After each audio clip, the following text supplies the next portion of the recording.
तो स्वागत है आपका YouTube channel young India study centre में। ठीक है, तो दोस्तों यदि चैनल पर नए हैं तो सबसे पहले क्या कर लीजिए, चैनल को सबसे फर्स्ट में आप सब्सक्राइब कर लीजिए और बेल आइकन को प्रेस कर लीजिए प्लीज़, जिससे क्या हो कि हम जो भी आपको प्राइवेट नोटिफिकेशन आपको सही समय तक क्या हो आप तक पहुंचता रहे।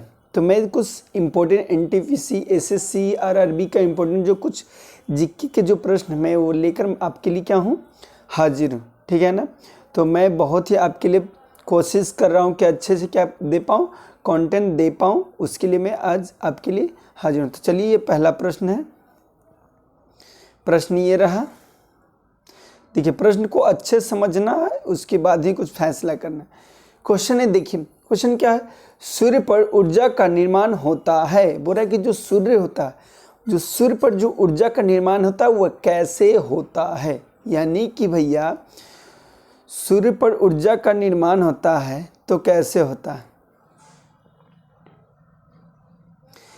क्वेश्चन है कि सूर्य पर ऊर्जा का निर्माण होता है कैसे होता है। किसका क्वेश्चन है कि सूर्य पर ऊर्जा का निर्माण कैसे होता है। तो कैसे होता है, नाभिकीय संलयन द्वारा क्या होता है, सूर्य पर ऊर्जा का निर्माण होता है। किसके द्वारा होता है सूर्य पर ऊर्जा का निर्माण, नाभिकीय संलयन द्वारा क्या होता है। और नाभिकीय संलयन होता क्या है कि वहाँ पे ना 4 गो हाइड्रोजन नाभिक, कितना 4 हाइड्रोजन नाभिक और मिलकर एक हीलियम नाभिक का निर्माण करते हैं। नाभिकीय संलयन में क्या होते हैं 4 गो हाइड्रोजन नाभिक और एक क्या होता है हीलियम नाभिक का निर्माण होता है, जिससे क्या होता है नाभिकीय संलयन होता है। क्लियर ना। तो सूर्य पर ऊर्जा का निर्माण का मुख्य कारण क्या है, आप जान गए कि नाभिकीय संलयन। क्लियर, ये रहा प्रश्न। चलिए पढ़िए। प्रश्न है, विटामिन सी का रासायनिक नाम है। आपको बताना है कि जो विटामिन सी है, कौन सा, विटामिन सी का रासायनिक नाम पूछ रहा है। ठीक है ना, विटामिन का भी एग्जाम में क्या पूछा जाता है, रासायनिक नाम। तो क्या यहाँ पे क्या पूछा, विटामिन सी का रासायनिक नाम। किसका, विटामिन सी का रासायनिक नाम क्या है। विटामिन सी का रासायनिक नाम क्या है, तो एस्कॉर्बिक अम्ल यानी एस्कॉर्बिक एसिड, यहाँ पे एस होना चाहिए। ठीक है ना, एस्कॉर्बिक अम्ल। ठीक है, विटामिन सी का रासायनिक नाम क्या होता है, एस्कॉर्बिक अम्ल यानी एस्कॉर्बिक एसिड। क्लियर ना। चलिए नेक्स्ट प्रश्न की ओर बढ़ते हैं। ये रहा प्रश्न आपका। क्वेश्चन है, ध्यान से पढ़िए, निम्नलिखित में से किस खनिज द्वारा लोहा प्राप्त किया जाता है। यानी बोला कौन सा ऐसा खनिज है जिसके द्वारा हम लोहा प्राप्त कर सकते हैं। क्या क्वेश्चन है, कौन सा ऐसा खनिज है जिसके द्वारा हम क्या प्राप्त करते हैं, लोहा यानी कि आयरन को उससे हम प्राप्त करते हैं। तो कौन सा है, हेमेटाइट। कौन सा है, हेमेटाइट से हम क्या करते हैं, लोहा को प्राप्त करते हैं। क्लियर। चलिए नेक्स्ट प्रश्न की ओर बढ़ते हैं। ये रहा प्रश्न, पढ़िए। क्वेश्चन है, एक कार बैटरी में प्रयुक्त विद्युत अवघट्य होता है। यानी कि जो कार का बैटरी होता है या कोई भी बैटरी हो, ठीक है, तो बैटरी में जो प्रयुक्त होने वाला जो अम्ल है उसके बारे में बताना है कि जो बैटरी में प्रयुक्त होता है, उपयोग हम लोग बैटरी में जो अम्ल को करते हैं वो कौन सा अम्ल होता है, ये बताना है। तो कौन सा अम्ल होता है, बैटरी में प्रयुक्त होने वाला अम्ल कौन सा है, सल्फ्यूरिक अम्ल। ठीक है ना, यानी कि बी। क्लियर ना, बैटरी में प्रयुक्त होने वाला अम्ल कौन सा है, सल्फ्यूरिक अम्ल। चलिए नेक्स्ट प्रश्न की ओर बढ़ते हैं।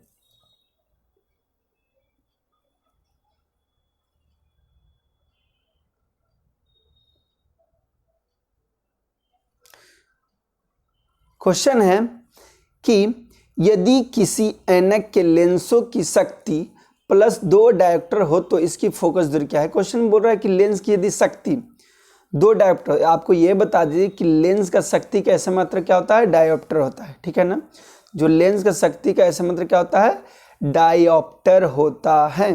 फाइनली आप जान रहे होंगे। ठीक है, तो यहाँ पूछा है, देखिए न्यूमेरिकल है, ऐसे इसका आंसर मैं बता दूँ। न्यूमेरिकल के लिए मैं अलग से क्या करूँगा, आपको वीडियो बनाऊंगा जिसमें स्पेशल क्या होगा, आपको सिर्फ और सिर्फ न्यूमेरिकल ही होगा। ठीक है ना, इसका आंसर क्या होगा, 250 सेंटीमीटर। क्लियर।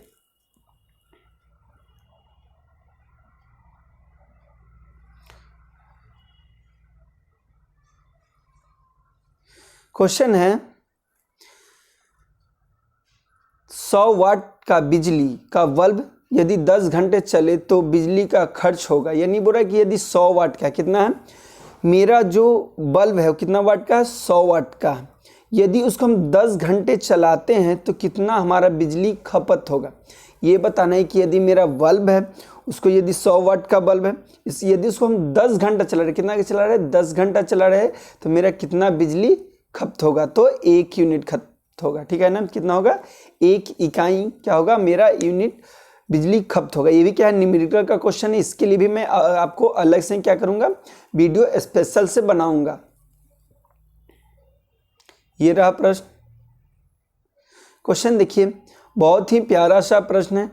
भारी पानी वह होता है, यानी कि भारी पानी, ठीक है, हैवी वाटर की बात कर रहा है, तो भारी पानी वह होता है, पूरा डायरेक्ट क्वेश्चन है, भारी पानी वह होता है, तो क्या होता है ये बताना है, क्या होता है भारी पानी, जिसका तापमान 40 डिग्री सेल्सियस पर स्थित रहता है, या जिसमें कैल्शियम और पोटेशियम के अम्लीय लवण होता है, या जिसमें हाइड्रोजन का स्थान आइसोटोप ले लेता है, या जिसमें ऑक्सीजन का स्थान उसका आइसोटोप ले लेते हैं।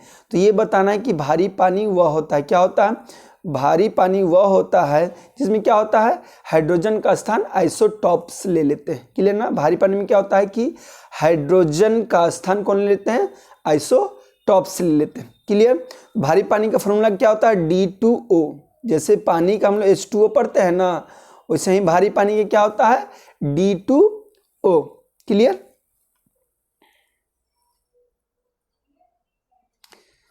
देखिए क्वेश्चन भले ही आपको देखने में बड़े बड़े लग रहे होंगे, ठीक है, एग्जाम में ऐसा ही प्रश्न आपको देखने को मिलता है। प्लीज आखिरी तक वीडियो को देखिए और वीडियो को लाइक करिए, जिससे क्या हो कि हमारा हौसला आपके लिए बुलंद रहे और आपके लिए मैं वीडियो बनाता रहूं। क्लियर ना, प्लीज तो ज़्यादा से ज़्यादा वीडियो क्या करिए, शेयर कर दीजिए और लाइक करिए। तो प्रश्न पढ़ते हैं, चलिए देखिए। ठंड के दिनों में लोहे के टुकड़ों और लकड़ी को प्रातःकाल छुए तो लोहे का टुकड़ा ठंडा लगता है, क्यों। आपको ये बताना है कि जो यदि ठंड के दिन, अभी भी क्या है, ठंडे के सीजन है, बहुत ही मज़ा आता है ठंडा के दिन में, ठीक है ना, तो ये बताया कि जो ठंडे के दिन में ही लोहा का टुकड़ा है, एक क्या है, किसका टुकड़ा है, लकड़ी का टुकड़ा है, ठीक है, दोनों टुकड़ों को हम बाहर छोड़ दिए। क्या किए, दोनों टुकड़ों को हम ठंडी के दिन में बाहर छोड़ दिए। यदि प्रातःकाल यानी कि सुबह में, ठीक है, यदि हम सुबह में लोहे के टुकड़ा को छूते तो हमें ठंडा लगता है, तो ऐसा क्यों लगता है, ठीक है ना, कि ठंडा लगता है तो ऐसा क्यों लगता है ये बताना है।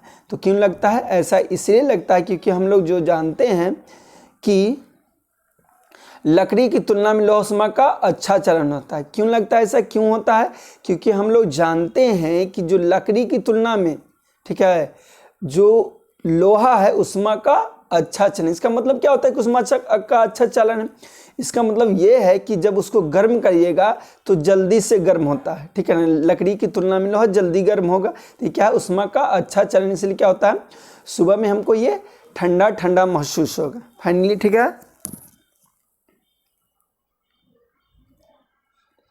ये भी बहुत ही मस्त प्रश्न है आपके लिए, बहुत ही इंपॉर्टेंट है। क्या है, हवा में जिस गैस का मात्रा अधिक होता है वह है, बोला कि जो हमारा वायुमंडल में एयर है, ठीक है, हवा है, तो जो हवा में सबसे अधिक जो गैस है वो कौन सी गैस है। आपको ये बताना है कि जो हवा है, हवा में सबसे अधिक जो गैस है वो कौन सी है। तो हम लोग जानते हैं कि जो हवा में सबसे अधिक कोई गैस है तो कौन सी गैस है, नाइट्रोजन गैस क्या है, सबसे अधिक है हवा में। कितना है, तो ये है 78%। क्लियर ना, जो नाइट्रोजन कितना परसेंट है वायुमंडल में, 78%। ऑक्सीजन कितना, ऑक्सीजन की बात की जाए तो 21%, ठीक है ना, ऑक्सीजन कितना है 21%, कार्बन है आपका 0.03%, ठीक है ना। तो जानिए कि वायुमंडल आपका, यदि इससे ट्रिक है, इसका ट्रिक दिया हुआ आपको रिलेटेड, ठीक है, तो यदि अभी तक नहीं जाने कि वायुमंडल में कौन कौन सी गैस कितना कितना परसेंट होता है, कितना, तो क्या करिए, आप जाइए प्ले स्टोर में, वहाँ पे डाला हुआ है कि वायुमंडल में कौन कौन सी गैस सबसे अधिक है और कौन कौन सी गैस कितना कितना है, इसका ट्रिक है, बहुत ही मज़ेदार और अच्छा ट्रिक था। आप जाइए उस ट्री को क्या करिए, अच्छे से रीड कर लीजिए। तो अभी जो क्वेश्चन है वो जानते हैं कि बोल रहा है वायुमंडल में सबसे अधिक कौन सी गैस है, तो जान गया कि नाइट्रोजन। तो नाइट्रोजन कितना परसेंट है, 78%।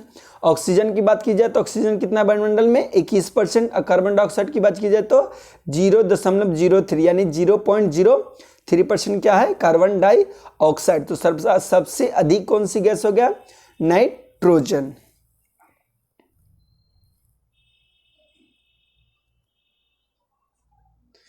प्रश्न देखिए क्या है, सौर मंडल का सबसे बड़ा ग्रह। बहुत ही सिंपल सा प्रश्न है, आप बता सकते हैं आसानी से, ठीक है। तो कमेंट करिए इसका प्रश्न का उत्तर। वीडियो को लाइक करते चले दोस्तों, और वीडियो को ज़्यादा से ज़्यादा क्या करें, शेयर करें, ठीक है। तो क्वेश्चन है सौर मंडल का सबसे, देखिए बार बार शेयर करना, लाइक करना उचित नहीं लगता। आपका काम है आप कर दीजिए, लाइक शेयर कमेंट कर दीजिए, ठीक है। आपको लाइक करने से क्या होता है, हमें हौसला मिलता है, बस यही काम करना, आपको लाइक कर देना है। व्हाट्सअप फेसबुक दोस्तों के बीच क्या करना है, शेयर कर देना। तो सौरमंडल का सबसे बड़ा ग्रह कौन है, क्या पृथ्वी है, मंगल है, बृहस्पति या शनि। तो बताइए सौरमंडल का सबसे बड़ा ग्रह कौन है। बहुत ही सिंपल सा प्रश्न, सौरमंडल का सबसे बड़ा ग्रह कौन सा है, तो आपका बृहस्पति। बृहस्पति ग्रह क्या है, सबसे बड़ा ग्रह हमारा सौरमंडल का। सबसे छोटा ग्रह की बात की जाए तो कौन सा ग्रह है, बुध ग्रह है सबसे छोटा। बुध ग्रह क्या है, सबसे छोटा, सबसे बड़ा बृहस्पति ग्रह। बुध ग्रह क्या है, सूर्य का सबसे नजदीक का ग्रह, ठीक है ना। बुध ग्रह सूर्य का सबसे क्या है, नजदीक का ग्रह। देखिए ग्रह के बारे में भी मैं आपको इस चैनल पे अच्छे तरह से डाला हुआ है। ये भी अब यदि ग्रह के बारे में भी नहीं जानने हैं तो चलिए प्ले स्टोर में जाइए और सब सूर्य के बारे में, बुध के बारे में, मंगल के बारे में, बृहस्पति के बारे में, सबके बारे में क्या है, प्ले स्टोर में डाला हुआ। प्ले स्टोर में जाइए और वीडियो को अच्छे तरह से देख लिया, आपको ज़्यादा समझ में आएगा। और ट्रिक बाय भी दिया हुआ, वहाँ एक बहुत ही धांसू ट्रिक दिया हुआ है कि आकार के आधार पे जो हमारा जो आकार के आधार पर जो ग्रह है उसका भी बहुत अच्छा ट्रिक दिए हुए हैं। तो प्ले स्टोर में जाइए और देखिए कि आकार के आधार पर सबसे बड़ा ग्रह कौन है, सबसे छोटा ग्रह कौन है। बस एक लाइन में आपको याद हो जाएंगे उस ट्रिक को देखने के बाद। तो प्ले स्टोर में जाइए और देखिए। तो अभी क्या है, सौरमंडल का सबसे बड़ा ग्रह कौन सा है, तो जान गया बृहस्पति। सबसे छोटा ग्रह कौन सा है, तो बुध ग्रह। ये रहा प्रश्न, ये भी बहुत बार एग्जाम में आपको पूछे जाते हैं। सेल्सियस स्केल पर मानव शरीर का सामान्य तापमान होता है। बोले सेल्सियस स्केल पर हमारा बॉडी का जो ह्यूमन बॉडी है उसका नॉर्मल टेम्परेचर कितना होता है, मनुष्य का नॉर्मल टेम्परेचर कितना होना चाहिए, ठीक है।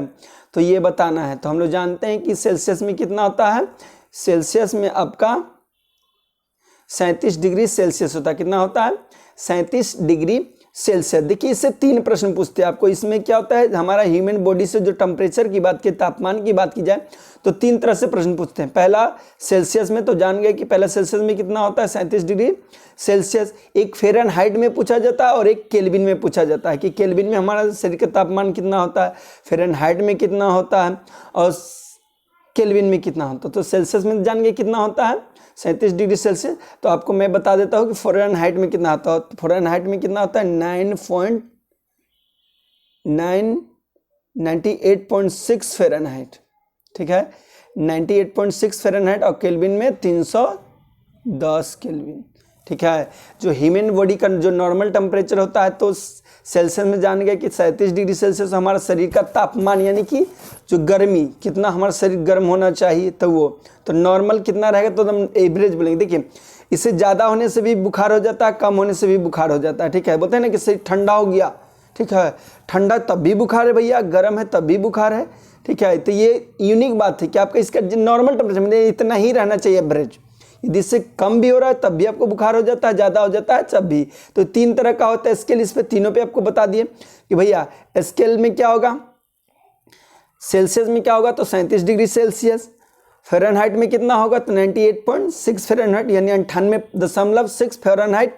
और केल्विन की बात की जाए तो 310 केल्विन। इससे बाहर आपको शरीर का तापमान से ज़्यादा नहीं पूछेंगे। ये 3 प्रश्न है जो बार बार आपको एग्जाम में क्या होता है, घुमा फिरा कर बार बार पूछा जाता है। अब हम लोग क्या कर देते हैं, इस पर गलती कर देते हैं। तो आज के लिए बस इतना ही वीडियो को रहने देते हैं, ठीक है दोस्तों। यदि अभी तक चैनल को नहीं शेयर किए तो सबसे पहले क्या कर दीजिए, दोस्तों पे लिंक शेयर कर दीजिए।